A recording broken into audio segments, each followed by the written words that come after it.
Hello everyone, आप लोग कैसे हैं? आप सभी अच्छे होंगे। आज मैं एक न्यू मानवा लाई हूँ। अगर पसंद आए तो लाइक कमेंट सब्सक्राइब जरूर कीजिएगा।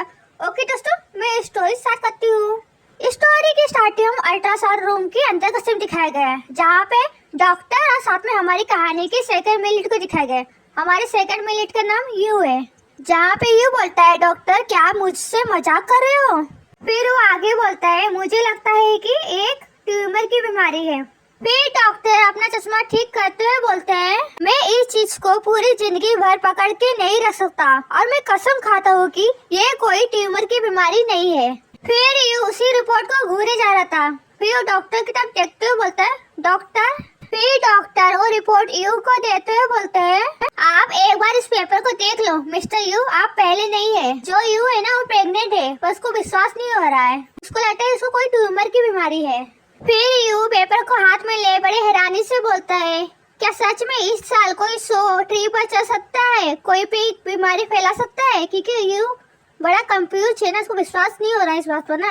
फिर यू अपना स्टमक को हाथ लगाते हुए बोलता है, डॉक्टर क्या आप ऑपरेशन कर सकते हैं? फिर डॉक्टर बोलते हैं, बदकिस्मत से मिस्टर यू, इसका मतलब नहीं हो पाएगा। फिर यू की पूरी तरह से बोलती ही बन जाती है और फिर कुछ नहीं बोलता। अब हमें बहुत बड़ा बेला दिखाया गया है, जिसके सामने यू खड़ा था। अब हमें यू दिखाया गया है जो उदास सा है, एक हाथ उसने स्टमक पे रखा है, दूसरे हाथ में रिपोर्ट है, उसी को सिर्फ वो देखे जा रहा है। फिर यू उस कागज को पूरा मोड़ने लगता है। फिर यू उस घर के अंदर जाने लगता है और कागज को पीछे की तरफ फेंक देता है। फिर वो घर के अंदर आने लगता है, पर उसका जो चेहरा था पूरी तरह से उतर चुका था। जैसे यू अंदर आता है, उसकी नजर एक आदमी पर पड़ती। हाँ दोस्तों, ये हमारी कहानी का फर्स्ट मिनट है। गूफेन बोलता है, आ गए तुम? फिर गूफेन सिगरेट पीते हुए बोलता है, अच्छा है। फिर गूफेन यू से पूछता है, तुम यहाँ से कब जाओगे? पर यू कुछ नहीं बोलता, चुपचाप जाके सोफे पे बैठ जाता है। फिर गूफेन यू के सामने जाके खड़ा होता है। फिर बोलता है, लाइलिंग है ना, कल से यही रुकेगा चाइना से आने के बाद। तो मैं नहीं चाहता कि तुम्हारे यहाँ रहने की वजह से वो दुखी फील हो, उदास हो जाए। फिर यू मन में सोचता है, अंडरस्टैंड एंड बॉल। फिर यू स्माइल करते हुए बोलता है, गूफेन तुम्हारे पास पैसों की कमी हो गई? ऐसे तो नहीं है कि तुम्हारे बेबी के लिए एक बेला खरीदने के लिए पैसों की कमी हो।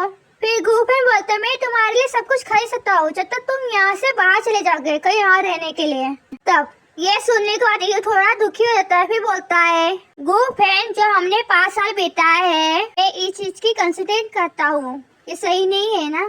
फिर गूफेन बोलता है, आप क्या चाहते हो? फिर यू अपना सर पकड़े मन में सोचता है, मैं उसके लिए इवेंट 10 की ट्यूब के बराबर भी गिना नहीं चाहता। मैं केवल एक डॉल के रूप में गिना चाहता हूँ। उसे कहने मतलब है कि बस मैं उसके लिए एक खिलौना हूँ, एक टॉय, और कुछ नहीं। फिर यू अपना सर झुका लेता है। फिर दुखी होते हुए मन में सोचता है, एनम बॉल नाम के व्यक्ति की जगह पर सब्स्टिट्यूट के रूप में चेन लाइन अजय गोय मुझे ब्लेम नहीं करेंगे। इन 5 सालों में मेरी लाइफ बहुत पेनफुल रही है। फिर यू पूछता है, क्या तुम्हारा ब्रेकअप हो गया है? फिर यू हंसते हुए बोलता है, गुड। फिर यू गूफेन की टाई को पकड़ता है। फिर यू गूफेन को अपनी तरफ खींचता है, स्माइल करते हुए बोलता है, तुम मेरे साथ एक और रात बिता लो, फिर हम अपना फेयरवेल कर लेंगे। मतलब कि तुम अपने रास्ते में अपने रास्ते चले जाऊंगा। फिर वो आगे बोलता है, आखिरकार आप किसी और के हो जाओगे। फिर यू गूफेन के फेस को टच करते हुए बोलता है, ये तुम्हारे पास आखिरी मौका है, तुम चाहे तो इसका फायदा उठा सकते हो। लॉन्चिंग, तुम चाहे तो अच्छे से यूज कर सकते हो। यू के मुंह से इसे सुनने के बाद गूफेन थोड़ा हैरान होता है। फिर गूफेन बोलता है, अच्छा। फिर गूफेन यू को अपने गोद में उठाता है और बेडरूम की तरफ जाने लगता है। फिर वो यू को बेड में बैठा लेता है। फिर अपने टाई को ढीला करते हुए बोलता है, ठीक है, आप तैयार हो? ये वही है जो आप चाहते हैं। गूफेन को ऐसा करते देख के हमारा ये शर्माने लगता है, उसकी पूरी फेस लाल होते है। वो मन में सोचता है, यह विलन भले ही कमीना है, लेकिन वास्तव में उसके चेहरे से नफरत नहीं कर सकते। फिर यू अपना मुंडी इधर से उधर घुमाते हुए मन में सोचता है, चाहे वो प्यार करता हो या नहीं, बस बाहर निकल जाओ, माइंड में मत रहो। फिर यू गूफेन की टाई को पकड़ता है। फिर यू गूफेन को अपनी तरफ खींचता है। दोनों ही एक दूसरे की आंखों में सिर्फ देखे जा रहे थे। फिर यू रोते हुए बोलता है, प्लीज ये आखिरी बार, लास्ट टाइम मुझे अपने बाहों में लेने दो। ओके दोस्तों, आज का एपिसोड इधर फिनिश करते हैं। पसंद आया तो लाइक कमेंट सब्सक्राइब जरूर कीजिएगा।